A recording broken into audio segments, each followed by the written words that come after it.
আসসালামু আলাইকুম, আপনাদের সবাইকে স্বাগতম জিও পয়েন্টে।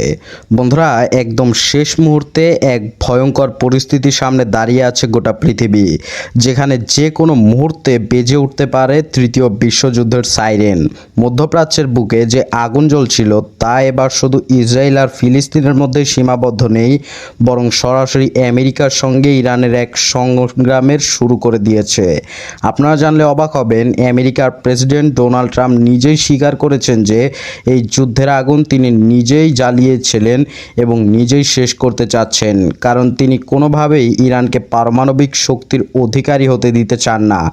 আর এর জবাবেই ইরান বসে নেই। বন্ধুরা, তারা স্পষ্ট জানিয়ে দিয়েছে আমেরিকার প্রতিটি আঘাতের বদলে আকাশ থেকে নেমে আসবে ড্রোন আর মিসাইলের এক প্রলয়ঙ্কারী বন্যা। গত কয়েক ঘন্টায় মধ্যপ্রাচ্যের বুক চিরে ধেয়ে গেছে ঝাঁকে ঝাঁকে ইরানি ব্যালিস্টিক মিসাইল, যা কুয়েতের আন্তর্জাতিক বিমানবন্দরকে রক্তাক্ত করে তুলেছে, যার ধ্বংসযজ্ঞের ছবি এখন কাঁপিয়ে দিচ্ছে পুরো বিশ্বকে। একদিকে কুয়েত আর বাহরাইনের মার্কিন ঘাঁটিতে ইরানের এই নজিরবিহীন হামলা, আর অন্যদিকে বৈরুতকে ছারখার করে দেওয়ার জন্য ইসরায়েলের অন্যতম গর্জন। সব মিলিয়ে ইতিহাসের সবচেয়ে বিপজ্জনক এক ক্রসরোডে দাঁড়িয়ে আছে মানব সভ্যতা। আজ আমরা কোনো সাধারণ সংঘাতের কথা শুনছি না বন্ধুরা, আজ আমরা দেখতে যাচ্ছি কিভাবে বিশ্ব রাজনীতির দাবার বোর্ডে পরাশক্তিগুলো নিজেদের শেষ চাল চালার জন্য প্রস্তুত হচ্ছে।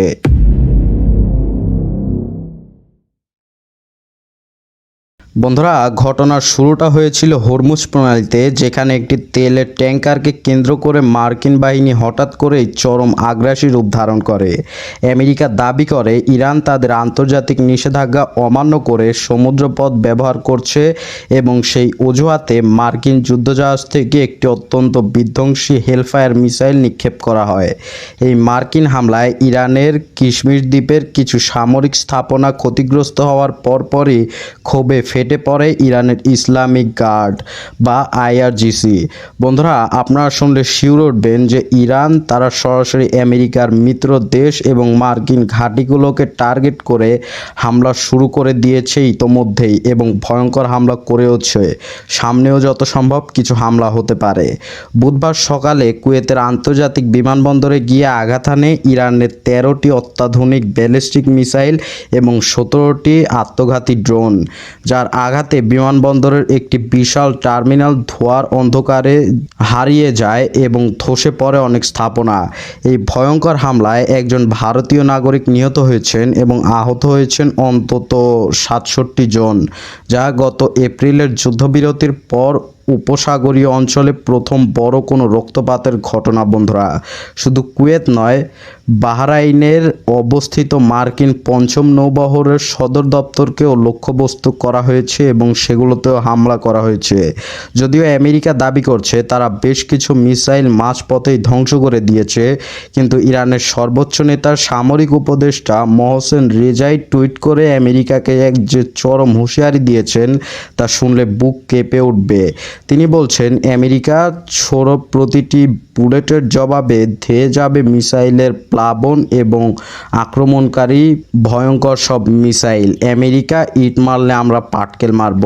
ঠিক এই জ্বলন্ত পরিস্থিতির মাঝেই আমেরিকার president Donald Trump New York পোস্টকে দেয়া এক সাক্ষাৎকারে এমন কিছু কথা বলছেন যা পুরো বিশ্বকে হতভম্ব করে দিয়েছে। বন্ধুরা, ট্রাম্প অত্যন্ত অহংকার করে বলছেন, ইসরায়েল আমাকে যুদ্ধে টেনে এনেছে বা বোকা বানিয়েছে। যারা এমনটা ভাবেন তারা বোকা, কারণ এই যুদ্ধটা আমি নিজেই শুরু করেছি। ট্রাম্প স্পষ্ট করে দিয়েছেন যে ইরানকে পারমাণবিক অস্ত্র তৈরি করতে না দেওয়ার জন্যই তিনি এই বিধ্বংসী যুদ্ধ শুরু করেছেন, এবং তার দাবি আমেরিকার এই ভয়ঙ্কর বিমান হামলার কারণে ইরানের সামরিক বাহিনী একটা বড় অংশ নাকি ধ্বংস হয়ে গেছে।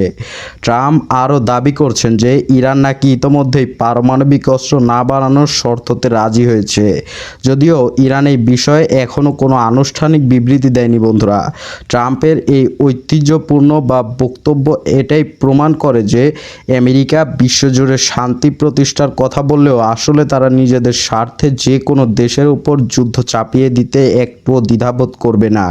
এটা আমাদের খুব ভয়ঙ্করভাবে মাথায় রাখতে হবে।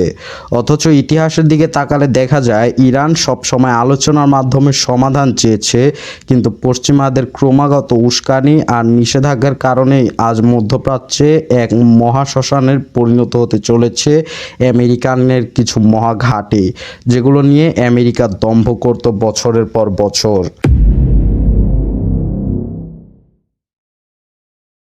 এদিকে বন্ধুরা, মার্কিন সাম্রাজ্যের এই আগ্রাসনের সরম্বালম্বে লেবাননের মাটিতে ইতিহাসের নিকৃষ্টতম বর্বরতা হামলা চালিয়েছে ইসরায়েল।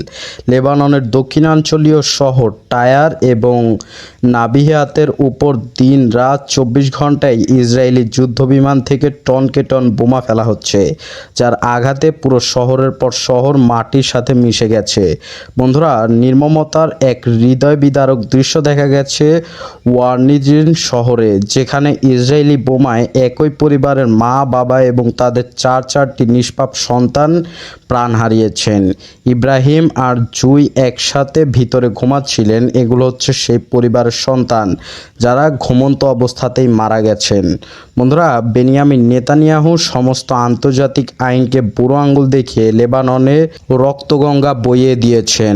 খোদ ডোনাল্ড ট্রাম্পও স্বীকার করেছেন যে তিনি নেতানিয়াহুর এই গালামতির চরম বিরক্ত, কারণ নেতানিয়াহু নাকি লেবাননের সাথে যুদ্ধ থামাতে চান না এবং ট্রাম্প তাকে ফোন করে গালিগালাজ পর্যন্ত করেছেন বলে রিপোর্ট প্রকাশ পেয়েছে।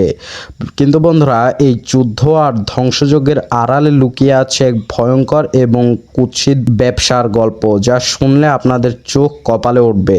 যখন লেবানন আর ফিলিস্তিনের লাখ লাখ মানুষ গৃহহীন হচ্ছে, শিশুদের লাশ পড়ছে, ঠিক তখন ইসরায়েলের প্রতিরক্ষা মন্ত্রণালয় অত্যন্ত আনন্দের সাথে ঘোষণা করেছে 2025 সালে তাদের সামরিক রপ্তানি ইতিহাসের সবচেয়ে রেকর্ড ভেঙে দিয়েছে এবং 2026 সালে নতুন রেকর্ড তৈরি করেছে। বিশ্বজুড়ে মানুষের রক্তের উপর দাঁড়িয়ে ইসরায়েল $19.2 বিলিয়ন অস্ত্র বিক্রি করেছে, যা আগের বছরের চেয়ে প্রায় 30% বেশি।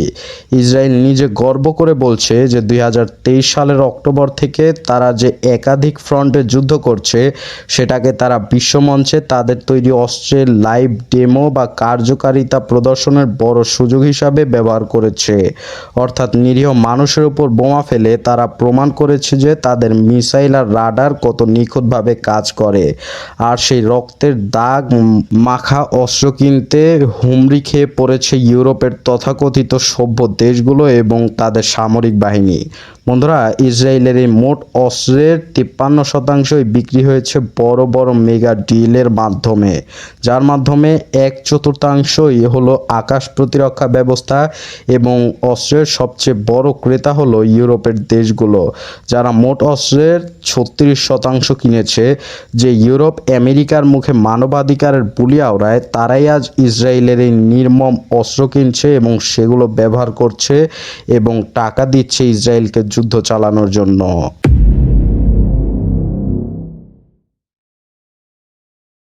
বন্ধুরা, এখন পরিস্থিতি এমন এক জায়গায় গিয়ে ঠেকেছে যেখানে আমেরিকা বুঝতে পারছে যে ইরানের মাটিতে পা রাখা মানে নিজেদের ধ্বংস ডেকে আনা। সে কারণেই ডোনাল্ড ট্রাম্প পরিষ্কার ভাষায় বলছেন, আমাদের ইরানের মাটিতে সেনা পাঠানোর কোনো প্রয়োজন নেই, আমরা শুধু দূর থেকে বোমা ফেলবো। কিন্তু ট্রাম্প যতই মুখে বড় বড় কথা বলুন না কেন, বাস্তবতা হলো হরমুজ প্রণালী আজ ইরানের নিয়ন্ত্রণে অবরুদ্ধ হয়ে পড়েছে, যার ফলে বিশ্ববাজারে তেলের চাকা যে কোনো সময় থমকে যেতে পারে। আমরা এরকম একটা ভয়ঙ্কর আশঙ্কার দিকে যাচ্ছি, যেখানে তেল নিয়ে আমাদের মধ্যে হাহাকার শুরু হবে। তাই প্রস্তুত থাকুন বন্ধুরা। চীন ইতোমধ্যেই মধ্যপ্রাচ্যে আমেরিকার এই একতরফা আধিপত্য বিস্তারের চেষ্টা তীব্র বিরোধিতা করেছে এবং রাশিয়ার তৈরি অত্যাধুনিক ইলেকট্রোম্যাগনেটিক যুদ্ধ সরঞ্জাম ইরানকে দিয়ে দিচ্ছে, যেগুলো দিয়ে মার্কিন ড্রোনগুলো মাঝপথেই আকাশ থেকে নামিয়ে আনতে সাহায্য করবে। যেগুলো চীন ইরানকে দিচ্ছে এইসব অস্ত্রগুলো। আমেরিকা এবং ইসরায়েল পুরোপুরি বুঝতে পারছে এই যুদ্ধে তারা কতটা কোণঠাসা হয়েছে। বন্ধুরা, যুদ্ধের এই ভয়াবহ দাবানল, কুয়েত বিমানবন্দরের ধ্বংসস্তূপ, লেবাননের নিষ্পাপ শিশুদের কান্না আর ইসরায়েলের বিলিয়ন বিলিয়ন ডলারের রক্ত অস্ত্র ব্যবসা, সব কিছু মিলিয়ে একটা বিষয় পরিষ্কার যে পৃথিবী আজ এক গভীর সংকটের মুখে। আমেরিকা আর ইসরায়েল কি পারবে তাদের এই অস্ত্রের অহংকার আর আগ্রাসন দিয়ে একটি স্বাধীন ও বীর জাতিকে চিরতরে স্তব্ধ করে দিতে, নাকি এই যুদ্ধই হবে মার্কিন সাম্রাজ্যের পতনের শেষ অধ্যায়? আপনার কি মনে হয়? কমেন্ট বক্সে অবশ্যই লিখে জানাবেন। আল্লাহ হাফেজ।